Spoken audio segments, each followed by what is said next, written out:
strong busters of the entire world competing for the championship of America. The first on the list is Dusty King, attempting to ride that outlaw of the range, corkscrew, letterbuck.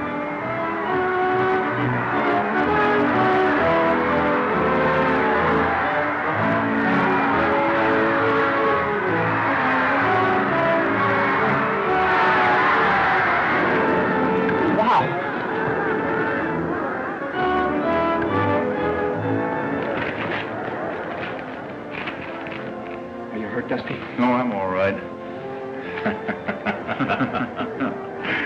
Just an old groundhog. Say, anything I can do for you? No, thanks. Just arrested. And besides, you better save your strength. You may need it when your turn comes. Well, I guess it's up to me to save the day for the range busters. Okay, Buffalo Bill. You save the day, and I'll save a place for you right here. Oh, yeah? But don't you be surprised if I come home with a nice, shiny championship belt. Okay, Grace. All the luck in the world.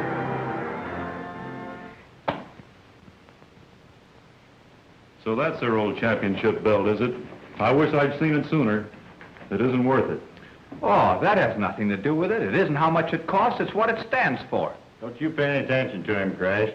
You hang on to that belt no matter what they say. Trouble with you, Dusty, you're just jealous when you ought to be proud to have a champion rider right here in your midst. We are. We're just busting with pride. Now, don't you get all broken up about it. All right, you fellas, go on, have your fun. But I'm going to take a bath and a shave, because I'm expecting the photographers from the newspapers. You got to look your best when you're a champ. You go right ahead. We'll keep them entertained. I'll tell them your life story, and Alibi can show them pictures of you when you were a baby. Champ. Where are you going, Alibi?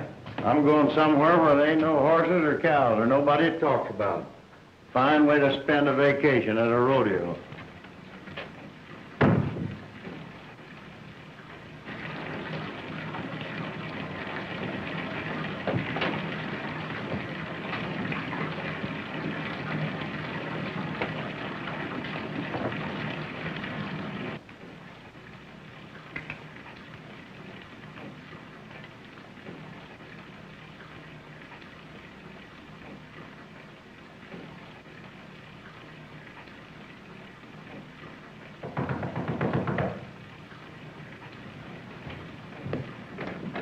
Oh, am I glad to meet you, champ. Well, now, don't get nervous, Now, I'll only take you a few minutes.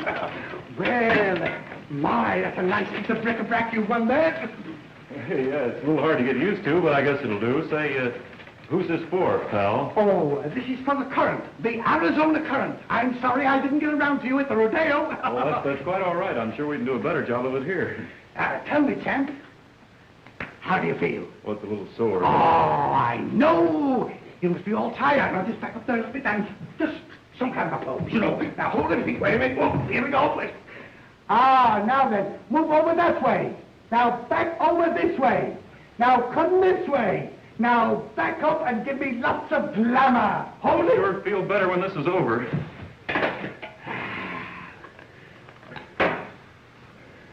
Hurry it up, will you, please? Oh, yes. Are you ready? Throw out your teeth and smile. Are you ready? Oh, wonderful! This will make me all right. Well, then, all right. Thanks a lot, champ. See you in the funny papers. Oh, well, then. Quite all right. Don't mention it.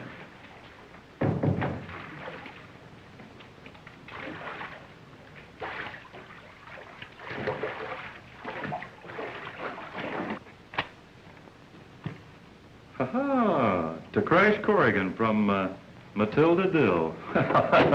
Looks like you fixed yourself up for life, Crash. A life sentence. I wish you'd keep your nose out of my affairs. I wish you'd keep your affairs out from under my nose. Hey.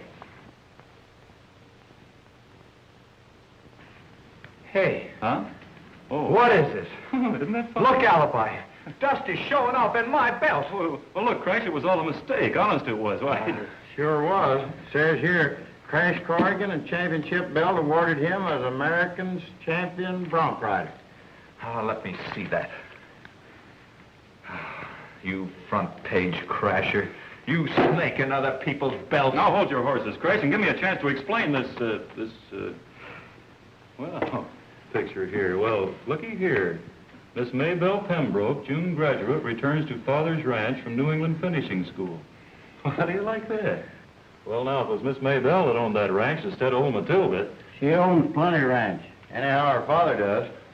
Where does it say that? I know. Well, I've bounced her on my knee many a time. You have?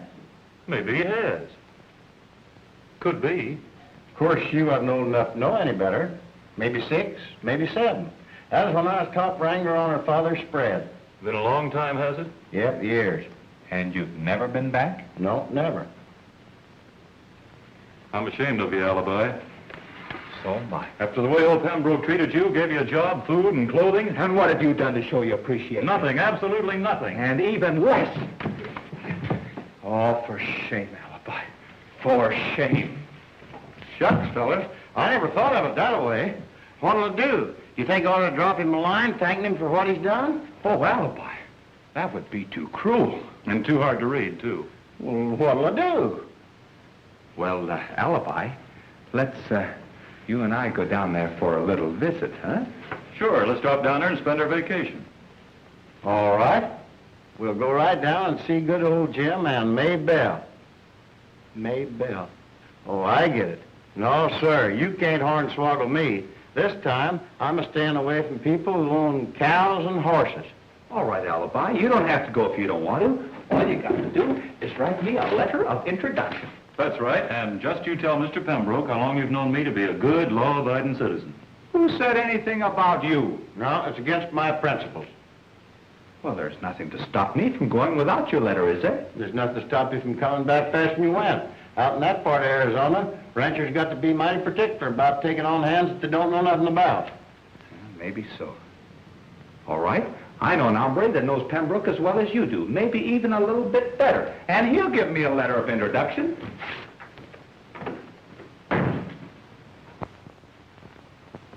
Dear Jim, Crash Corrigan, bearer of this letter, has been known to me for a long number of years.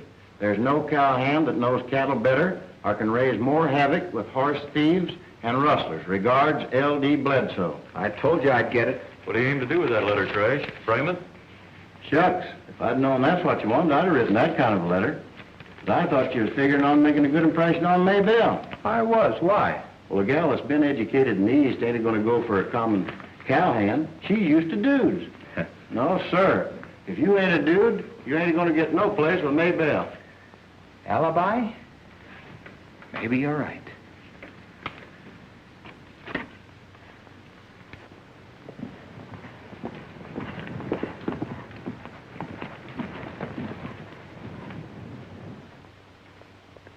There's the fence that started all the trouble, Miss Maybelle.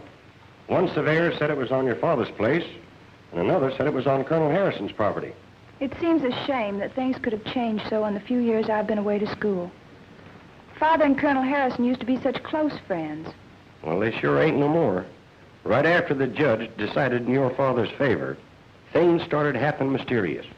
That's when the ranch foreman disappeared and your father promoted Dick Taggart to take his place. Yes. Father hinted to me in a letter that he thought Dick was the man to handle it. Well, somehow he wasn't. Our cows just kept right on disappearing. Rustlers?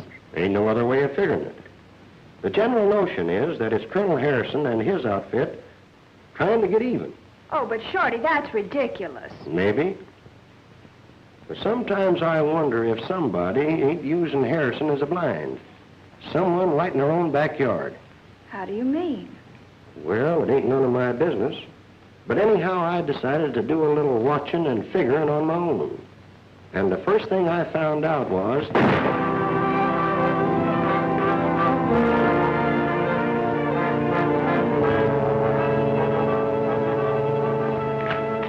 Shorty! Listen, Shorty!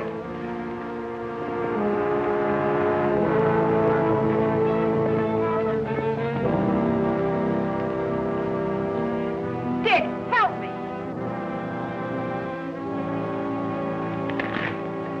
Shorty's been shot. Did you see who did it? Not to tell who he was. He rode off in that direction. Well, couldn't you tell what he looked like? No. Except that he was riding a horse with a white splotch on its hip. Are you sure? Yes. What's the matter, Dick? Well, the only horse around here with a mark like that belongs to Grover Harrison. But... Now, Dick. understand, Maybelle. I'm not accusing Grover. Somebody else might have been riding his horse. But whoever it was, his aim was awfully good.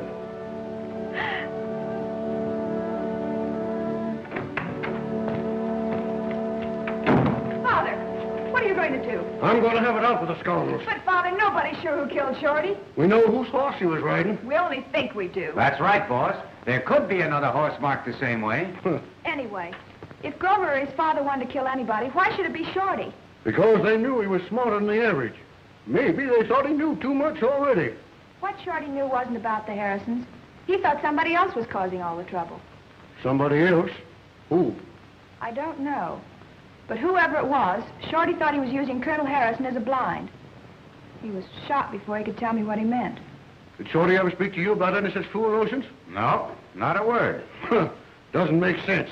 The thing I want to find out is, what notions that old black-livered Colonel has? Father, please, listen. If anybody talks to the Harrisons, let me go first. Otherwise, it might mean more killing. You don't understand how things have changed, Maybelle. It isn't safe for you to go over there. Oh, yes, it is. But it might not be safe for anybody else. Somebody might start shooting instead of talking. You know I'm right, Father. Whatever else you may think of Colonel Harrison, you know he wouldn't harm me. Here, Dick. Take this gun and put it away. I'll be back pretty soon.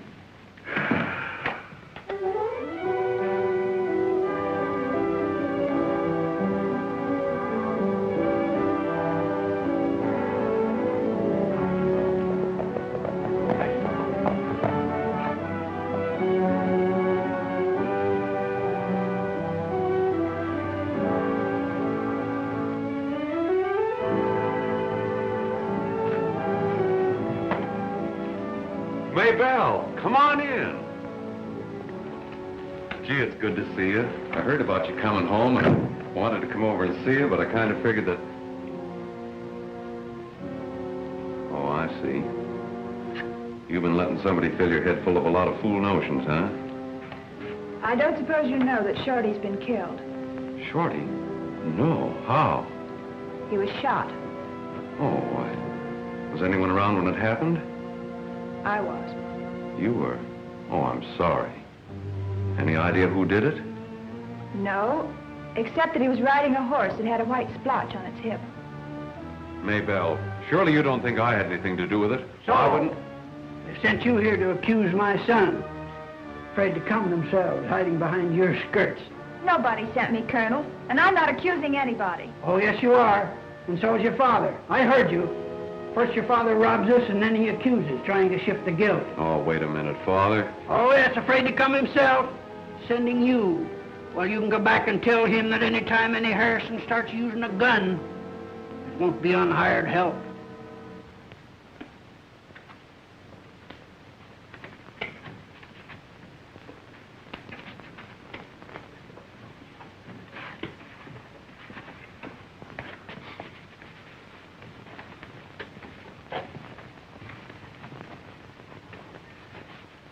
Good afternoon, gentlemen. Good afternoon. We wanted to ask you about that belt in there. Oh, yes. An exceptional piece of merchandise. I'll get it out and show it to you. No, never mind. We don't want to see it. We just want to know where you got it. How's that? Yes, where did you get it? Well, Say, you don't think there's anything wrong with it, do you? Well, maybe not, but we could tell you better if we knew who sold it to you. Well, I think he said his name was, Gerald Griswold. Gerald what? Griswold, of the New England Griswolds. New England, eh? Did he talk New England? Well, I'd say a variable New England. Mostly Wyoming, with a New England coating. Say, you don't think he stole it, do you? No. Not if he talked mostly Wyoming. What did he say he wanted to sell it for? Well, you see, it wasn't an outright sale. He traded it in on an outfit of clothes. Clothes? Well, what was the matter with the ones he wore? Nothing. Except he said he wanted something more elite. Have a cigar, Bob? No, thanks. I don't smoke.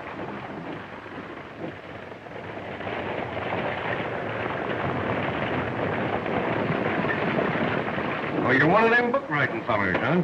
Yeah, all right. Yes, sir. Well, I'll be darned. I never thought I'd meet up with one of them critters. If it's an eye full of the Old West you're looking for, young feller, you're headed in the right direction. Yes, sirree, bub, you sure are.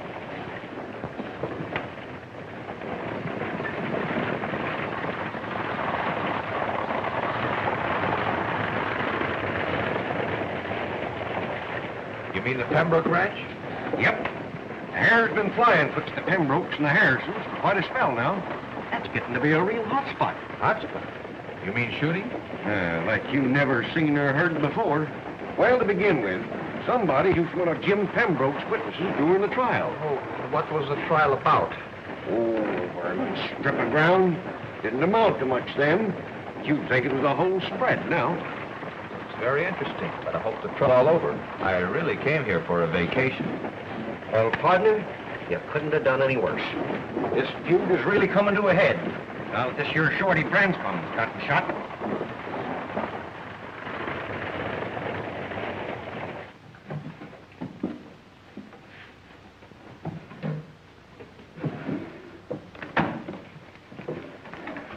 Looks like all he took was his razor and toothbrush. He didn't take this. What is it? It's that letter of introduction from Bledsoe. Oh, yeah.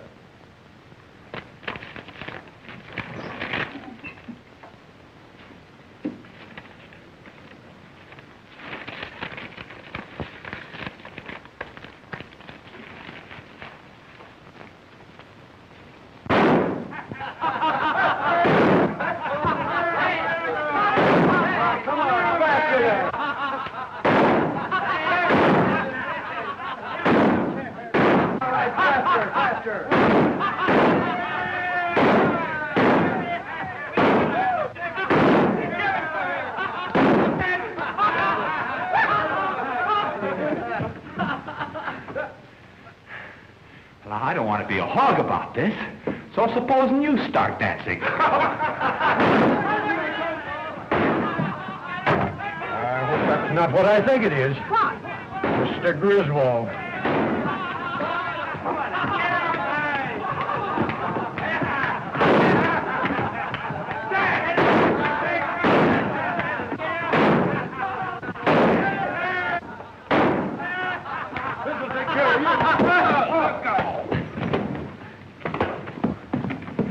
Why, Mr. Griswold.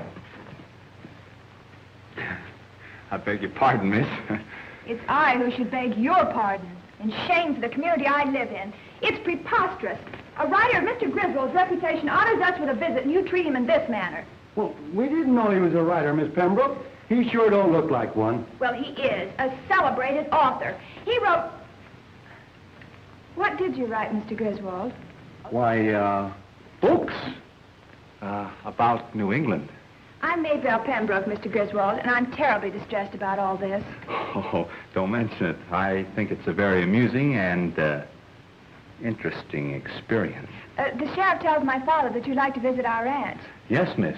If I wouldn't be too much trouble. Not at all. We'd be delighted. Of course, I hope you won't be disappointed, but I'll do my best to look after your education. I suppose you've been in Texas long enough to know what this is. Oh, I seem to recall this is something you put on a horse. It's commonly known as a Mexican saddle. It's not much like the saddles we see in New England, is it? No, ma'am, it isn't. They don't seem to have this here thingamajig up in front. Well, that's a horn. You, being accustomed to an English saddle, probably think it's a senseless protrudence, but it isn't. When a cowhand's riding the range, it comes in mighty handy. And this, Mr. Griswold, is a... Don't tell me. This is a horse. Careful, don't get too close to his heels. He's an outlaw. An outlaw? A thief? What'd he do? He's what we call a bucker. Not a straight bucker like this, but a twister like this. Oh. No one's ever been able to ride him. Really? Really. Well, that's interesting. Very interesting.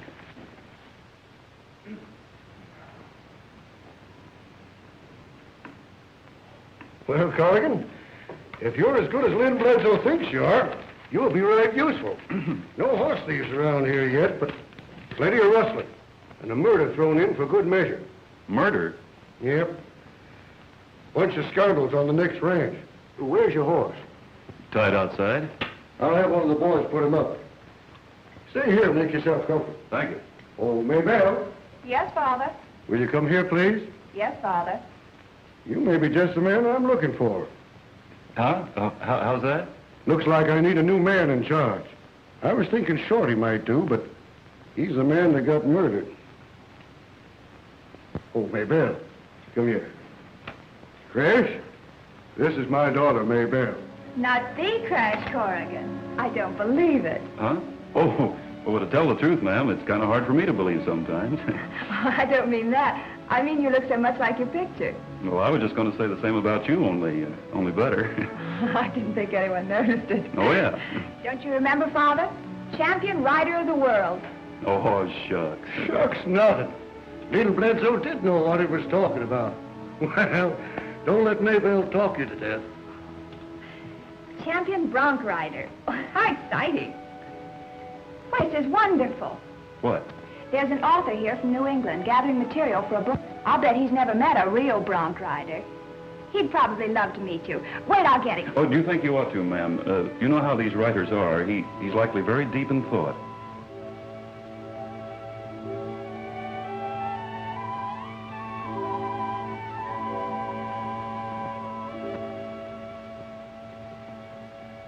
You don't mean Griswold, not Gerald Griswold. Why, yes, do you know him?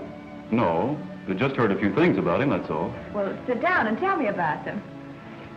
What sort of things did you hear about Mr. Griswold? Oh, just things. That? Well, you can't always go by what they say. Who? Oh, people and such. From what I gather, he's awful stuck on himself, tooting his own horn. You mean he's a musician? No, what I meant was that... Why, yes. I know for a fact. He's very musical-minded. Why, once in El Paso, they say he got up out of bed, in his nightshirt, mind you, just to listen to a Mexican serenade his gal. He got up in the dead of the night, went out on the balcony, and just stood there dreamy-like, a-listening. It's a wonder he didn't catch cold. Well, ma'am, you know he did. It was a-raining, that's what it was. It was just a-pouring down, and he paid no heed to it. I guess there's something to what they say. Music sure hath charms to soothe the savage beast. You don't say. Look, I'll bet I can get him in here in 2 shakes of a dogie's tail just by singing. Where is he? He's in his room down the hall. Now, you come over here and sit out of sight. You sit right here. Now, you just watch what happens. My, what a wonderful day. Oh, gee, what a wonderful day. There's music in the air, there's joy everywhere. Oh, gosh, what a wonderful day. Music sure hath charms to soothe the savage beast. When things go wrong, just sing a little song, you'll find it a wonderful day. No time to have the blues, no time for sad news. Don't waste any time keeping rhythm and rhyme. Oh, gosh, what a wonderful day.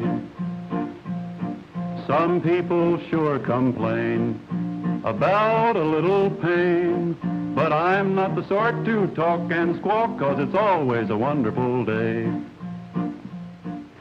When you ride along over hill and over dale, the world seems grand in this western land. Oh, gosh, what a wonderful day.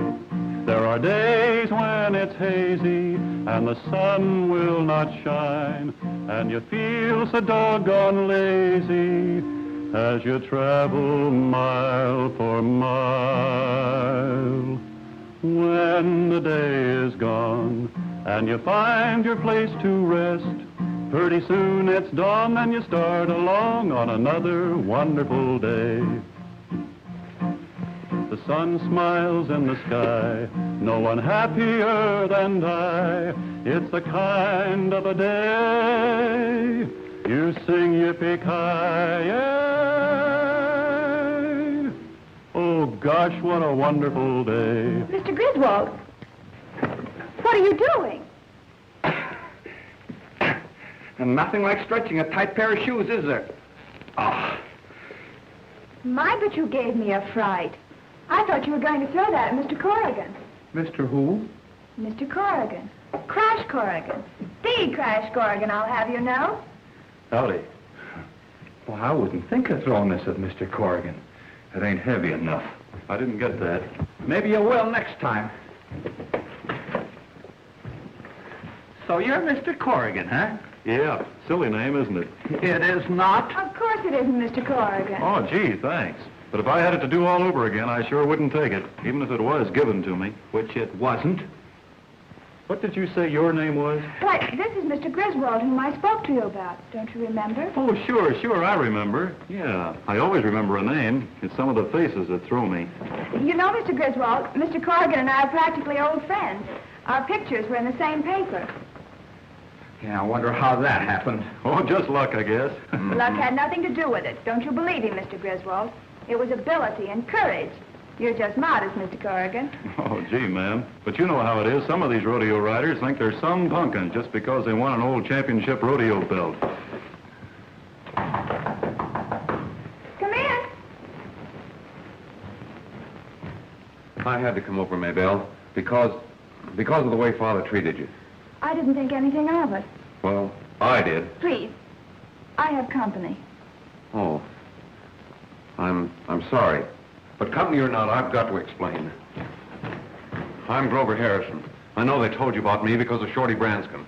They say I shot him. That's what they told you, isn't it? No, I never said so.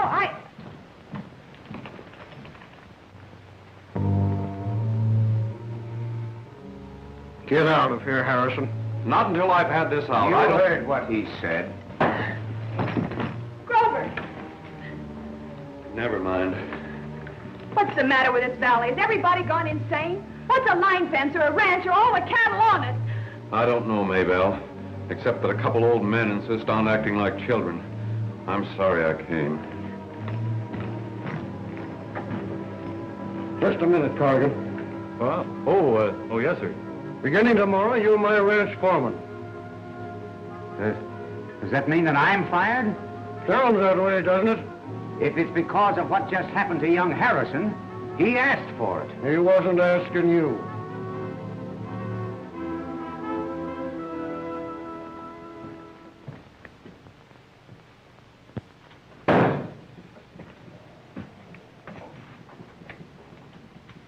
If you're afraid this Corrigan army might get in the way, we can take care of him, just like we did Shorty. Nope. It might look suspicious, so soon after him taking my place. It looks like we'd better start working on the other side of the fence. I don't know about that. The Colonel's got his cows guarded pretty closely. Maybe we could take his mind off of his cows for a while. How? Well, supposing somebody did away with his kid. He'd be mighty mad, wouldn't he? Yeah, he'd be hopping mad. Instead of guarding his cows, he'd take his outfit over the fence and clean out the Pembrokes. Yep, I imagine he would, but how do you figure something's going to happen to the kid? Since he lost his appetite over that Pembroke girl, he's got in the habit of going for rides alone.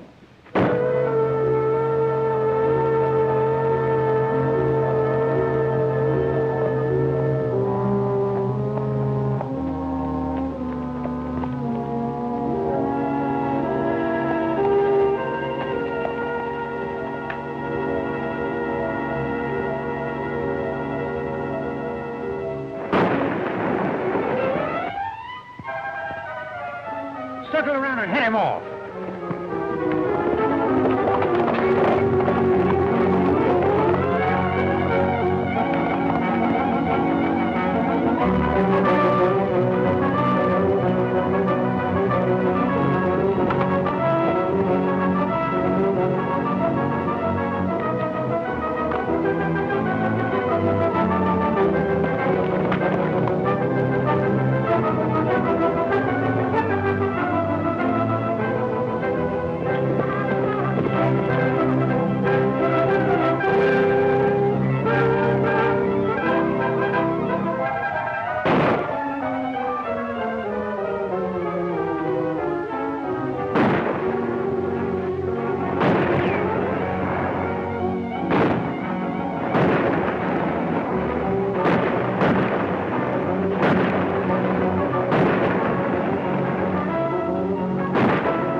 likely saved your life.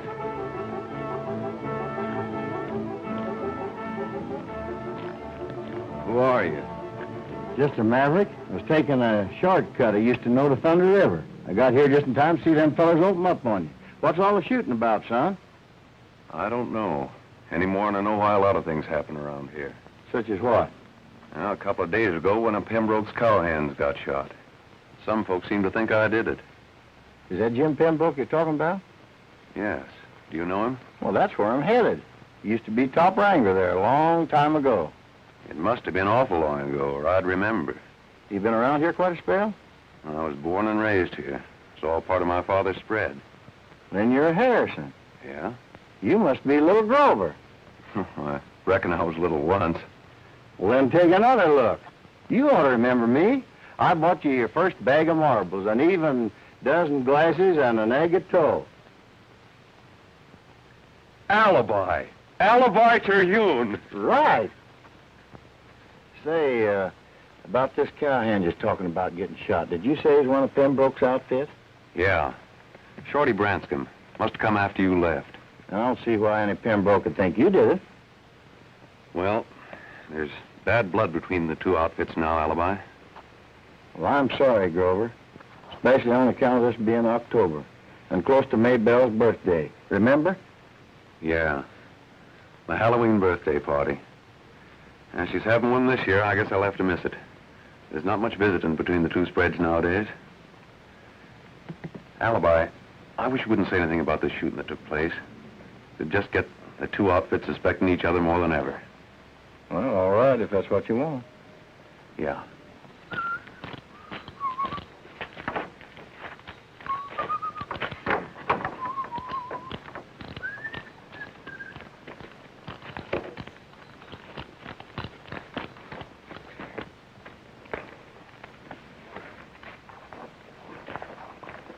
Why, Mr. Griswold, what have you done to yourself? Oh, hello. Well, I thought I could get more of the feeling of the Old West if I dressed like the other mavericks hereabout. How do I look? Not bad for a maverick. Why don't you get Mr. Corrigan to give you some lessons on handling the rope? If a common cowhand can do it, I can. Why, Mr. Griswold, that sounded positively snobbish. Oh, I didn't mean it the way it sounds. Forget it. Here, let me show you. You merely swing your loop. There. See how it's done? Yes, ma'am, I think so. Let me see you try it. All right.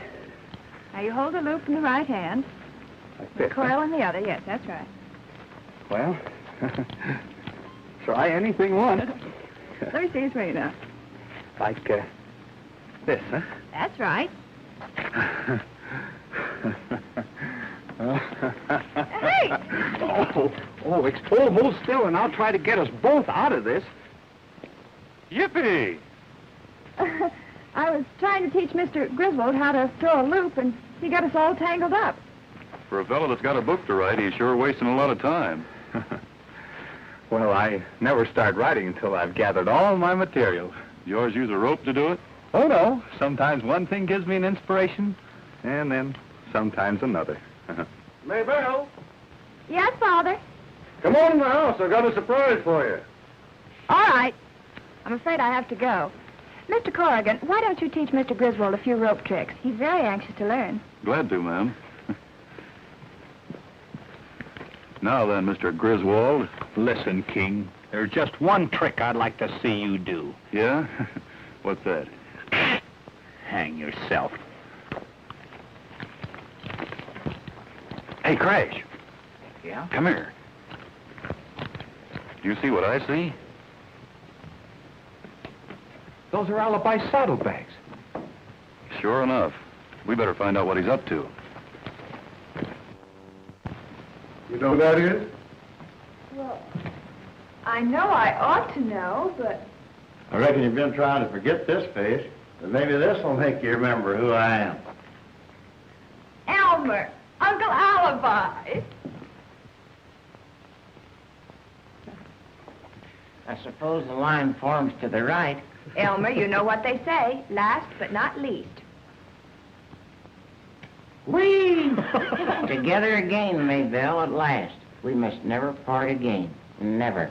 Shall I knock on wood? Some other time, it gives me the headache. How long are you going to be with us, Uncle Alibi? Well, we came for your birthday.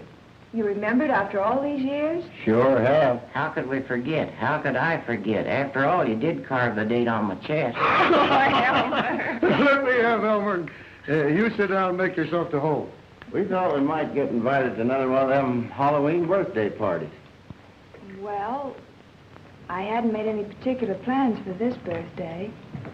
But since you're here, there'll be a Halloween birthday party, and you're invited. And I'm inviting you to stay on for a spell. What I need is somebody reliable to give sound advice. Just took on a new foreman, a young fellow recommended by Lynn Bledsoe. Maybe you've heard of him. Name's Corrigan. You don't mean that warbling cowpoke? Yes, he does sing. Do you know him? Not personal. Well, I've heard certain rumors. Bledsoe thought he was all right. Oh, yeah. Yeah, he is, as far as knowing cows and riding range is concerned. But I'm thinking about Maybelle. I wouldn't want anybody to break her heart. Oh, I think I'm old enough to take care of my heart, Uncle Alibi. Why? According to what they say, if all the hearts are scooped up that Corrigan is broke, it overflow a hay wagon. I have a notion you never heard what happened down in El Paso. No, what? Well, folks say it almost came to murder. All on account of a black-eyed senorita. Him fighting over her with another fella, a dude named Griswold.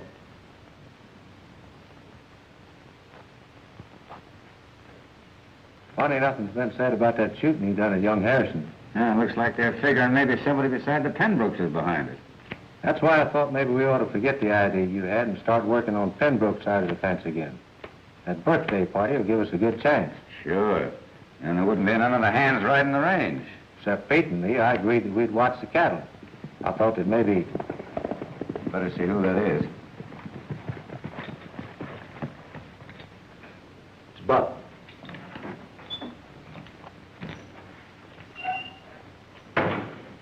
Well, what's up? A buyer from Fort Worth just made a deal with that bunch of fatted beef on Harrison's North Range. So? So, play the black 8 on the red dime. Oh, yeah, thanks. Well, what else? Him and the colonel settled for $5,000. Cash? Yep, it's in the safe now. That's why I come out to see you. Cash ought to be easier to handle a bunch of cows with changed brands. Yeah, it ought to. Hey, I like Buck's idea better than yours. Providing we can find a way to get to the money. Well, a half a stick of dynamite and blow that old safe in two. Providing everybody's moved off of the place so we can get to the safe. Maybe they will. Maybe we can rig up a little party of our own on Maybelle's birthday. Old MacDonald had a farm, E-I-E-I-O, and on this farm he had a chick, E-I-E-I-O. With a chick, chick here, and a chick, chick there, and a here, chick there, chick everywhere, chick, chick. I'll let you out, Mr. Pembroke.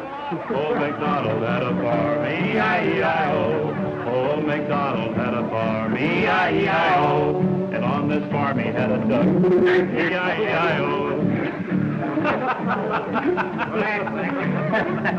Quack, quack here, quack, quack there, here, quack there, quack everywhere, quack, quack. Old MacDonald had a farm, E-I-E-I-O. Old MacDonald had a farm, E-I-E-I-O. And on this farm he had a pig, E-I-E-I-O. With a oink here and a oink there, and here, oink there, oink everywhere, oink, oink. Old MacDonald had a farm,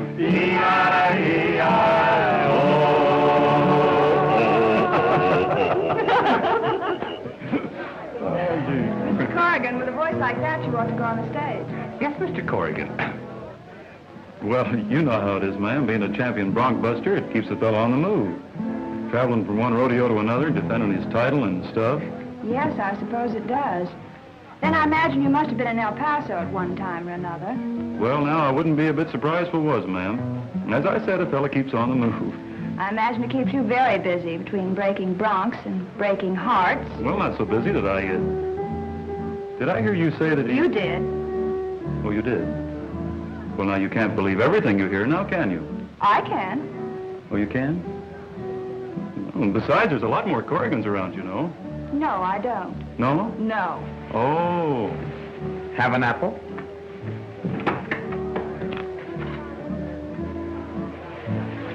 Alibi has something to tell you. What is it, Alibi? Me and your dad decided the party's kind of incomplete. Count of somebody not being invited. Not invited? Who? Grover Harrison. Did Father say that? On the way here to the ranch, I met Grover. And the setup was such that me and your dad both decided that maybe the Harrisons are blamed for a lot that they didn't do. But even if I did invite him, he wouldn't come. I think he would. What about his father? He wouldn't let him. I have a notion I can tend to that, too. Anyhow, I'm going to try.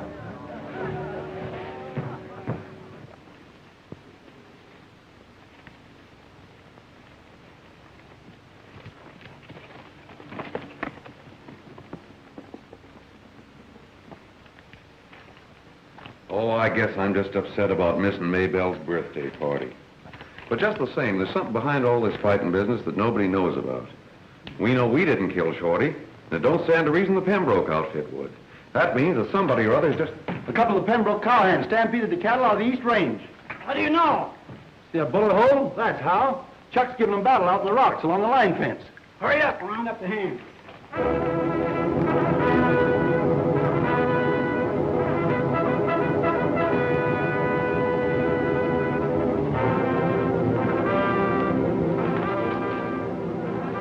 Here you are, Red. All right, Pete and me surprised the Harrison outfit tearing down the line fence out amongst the rocks. Are you sure it was the Harrisons? Sure, I'm sure. I seen them, the colonel and the kid along with the rest. Pete's trying to hold them off while I rode for help. Come on, men. Settle your horses. Come on, man. We'll soon find out.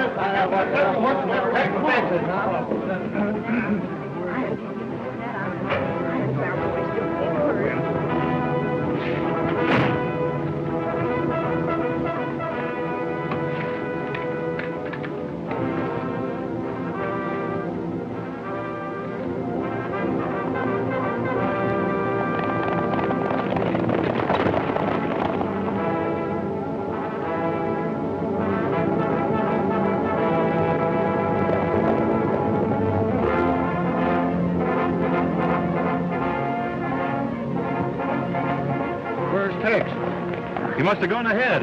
Come on.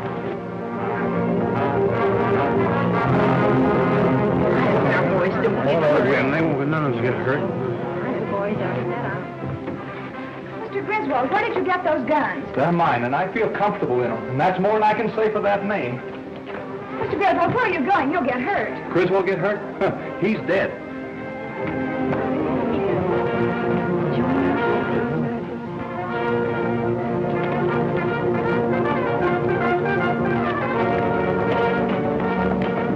Did you see that? I seen it, but I can't believe it. That was no dude rider from Boston. Why, that mount was worthy of Crash Corrigan.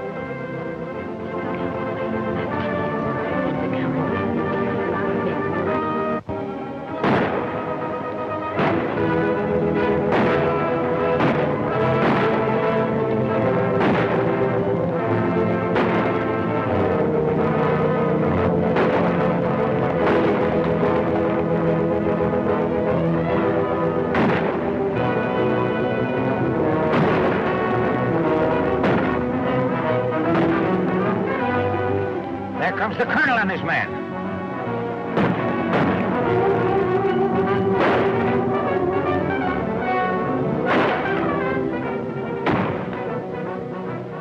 I'm ducking out of here. You do the same as soon as the others take over the firing. When we get the money, we'll meet you and Chuck at the hideout.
reaching for them rafters, brother. Move over there to the wall. Don't forget to keep reaching. The premises seems kind of deserted, so I guess I'll just linger with you fellas a while until somebody more agreeable shows up.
To Pete? No, why? It's kind of funny that the two fellas that started this fight aren't around. Max never did show up, and now it looks like Pete's run out. You know, I've been noticing to go over to the other side and do some questioning. Hold your fire, boys, till I tell you to open up again. Colonel, you skin blink, can you hear me? Yes, you concerned old cow thief. What do you want? Are you willing to call a truce? What for? My new foreman's on his way over there for a powwow. I'll tell him come on over and pick his piece.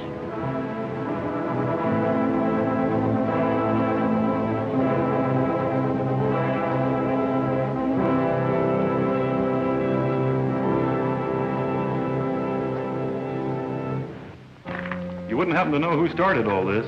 What concern it you did? Didn't they, Buck? Well, where is Buck? Buck! Buck! I don't think you'll find him, Colonel. He's gone with Tex. They started this thing and then ran. What we want to find out is why. What are you driving at? What are they keeping us occupied here for? What are they after? Search me. The money. In the safe. You don't think I'm sure of it. Now, you get your men mounted and meet us at the crossroads and hurry up. If jury gets through with you on this charge, they're going to have to start figuring out which one of you killed Shorty Branscombe.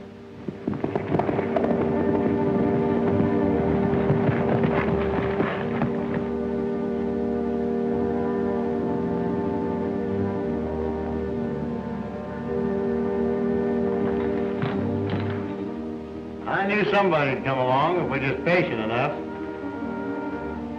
Well, I reckon you fellas better get ready to march. Drop that gun. You're the one that's going to march.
been taking place here? Well, from first to last, it's a long story, Colonel. With a lot of explaining to do, as well as one or two parties that have to get together. There go two more of your ranch hands, Jim. Better get busy. Dag nabbit, Colonel, you're on my spread again. You make another move like that, and I'll take you to court. Hold on a minute, Jim. Looks like the boys are getting ready to go. Let's leave this lay for a bit. Oh, that's all right by me. This here game's been waiting for us a couple of years. I guess it can wait a mite longer. Yep, folks, that's how I figured. Tex, Buck, and Taggart, and those three fellows we rounded up at the mountain hideout has been causing all the trouble. I still don't understand how they got hold of my horse. Wasn't yours, Grover. That nag's natural hide is an off-shade bay. That splotch was only a couple of brushfuls of whitewash. All right, reach.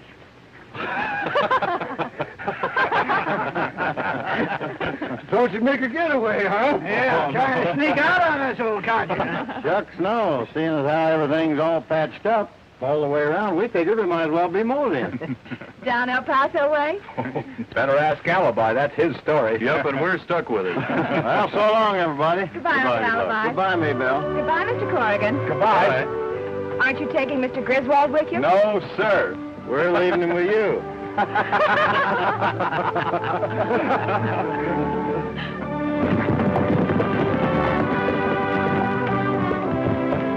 We'll be seeing you, folks.